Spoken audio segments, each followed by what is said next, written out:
My full name, Lucinda Margarita Mendez. We didn't get it back yet. Still waiting. Let me get it back. I was gonna say, you want to film a happy principal? Huh. So I get a phone call from my sister-in-law who works for a CBO.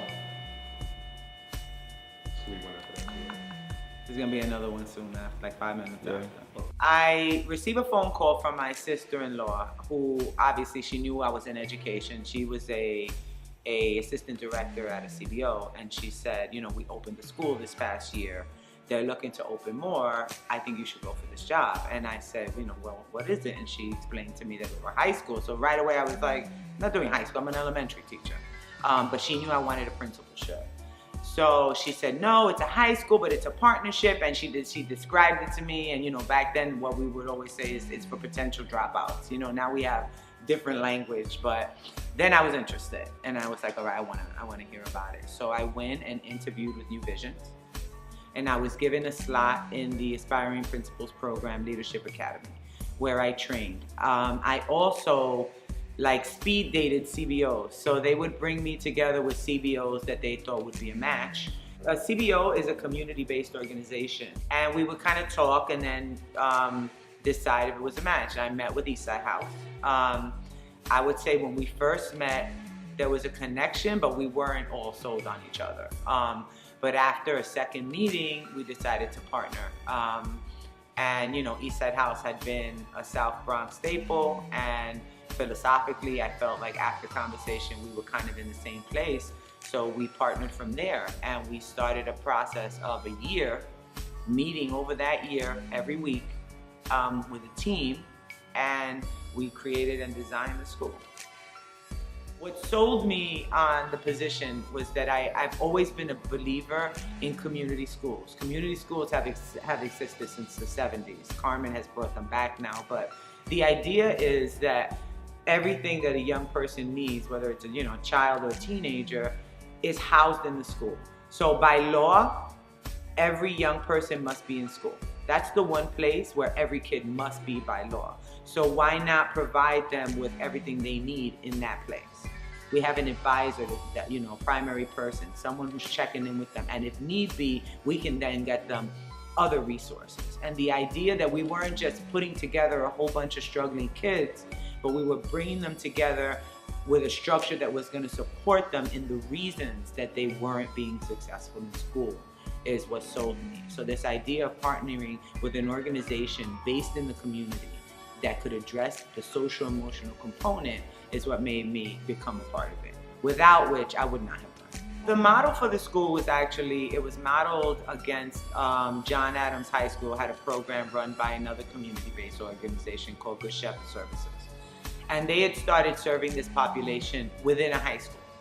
At the same time, there were a number of studies going around about the dropout rate across the nation, and a study came out, it's called the Parthenon study.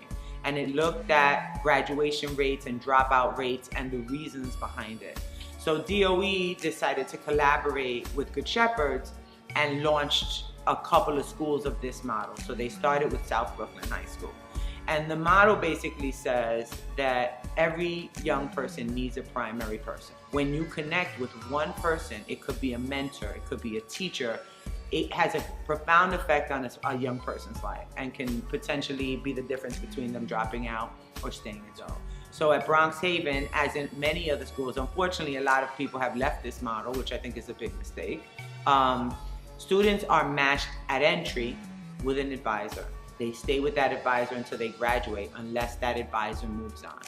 And that allows one person to be the conduit for everything for that young person. So they counsel them in academics, they counsel them in attendance, they monitor their grad plan, they communicate with parents, they keep an eye if they're coming in late, they check in on them emotionally. And all that information is held with one person, which then allows us to be able to address those issues more directly. In traditional schools, that information is housed across people.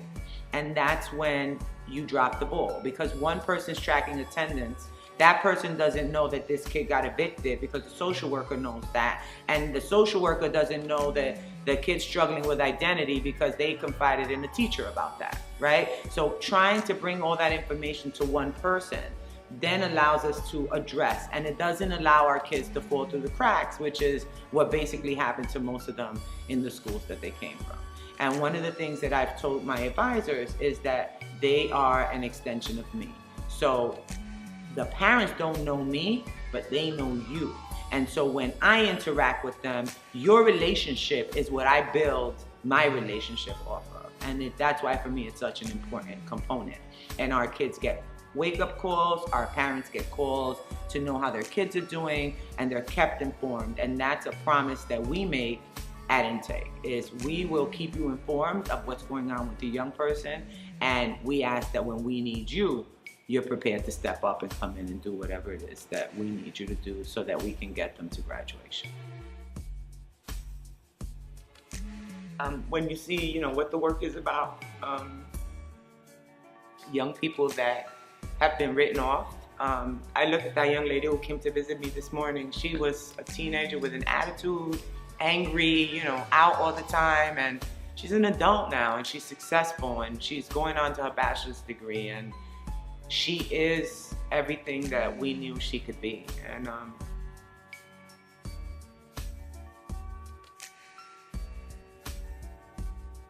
that's the reward. I just want the essence of the school to remain. I don't want to see the school change in its essence. It's going to change, and that's something that's going to be tough to accept, but it is going to change, and it should.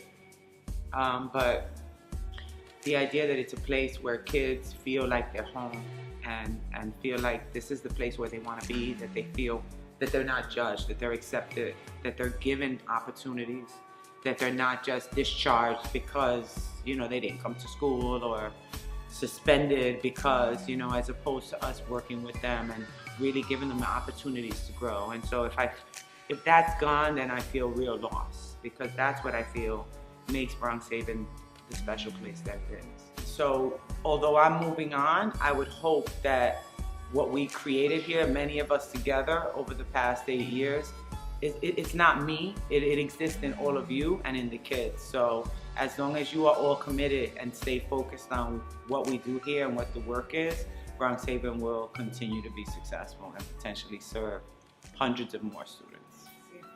I'm Lucinda Mendez. I am a principal, a mom, a daughter, a friend, a mentor, a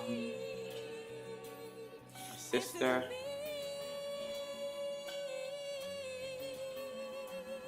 a fighter, an advocate, and I guess what I've always been, like someone,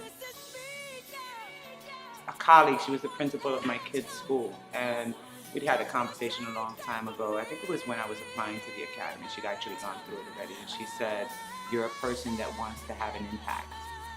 And that's really the bottom line. It's like wherever I go, whatever I do, I want to have an impact on my community, and make a difference for my community. And whatever tool I use to do that, that's ultimately what I want to do. Just kind of leave a mark and leave an impact on my community.